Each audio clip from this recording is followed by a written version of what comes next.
As we move through hurricane season, there is some uncertainty brewing as it relates to the future of FEMA. President Trump recently announced a plan to phase it out. So where does that leave the states and local citizens? Here's 10 on your side's Markeisha Jackson. Emergency management officials across Virginia and the nation are all watching closely to learn just what those changes could be. I think we can always improve, right?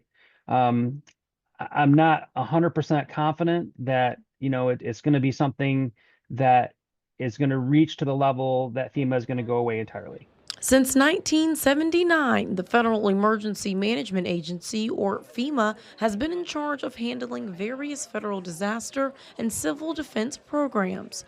But the agency's responsibilities could look different after this hurricane season. That's when, according to President Trump, he plans to hand more of FEMA's responsibilities to the states. I don't think there's any state that has the financial ability to say, we can tie up, hundreds, if not millions of dollars to pay people to just sit in the wings and in the event that we get this large scale disaster.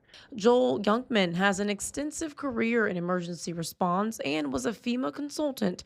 He says disaster response is already locally led and state managed. FEMA's role is to coordinate resources from federal agencies. For example, the City of Norfolk Emergency Preparedness Team works with FEMA for federally supported trainings and for grant assistance. At the end of the day, it does come down to money.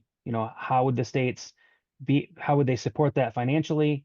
And then ultimately, what would that look like in getting some of that money back in the event that they did have a disaster? A FEMA review council established by the president will submit suggestions for reforms in the next few months. Virginia Governor Glenn Youngkin is a part of that council. Markeisha Jackson, 10 on your side.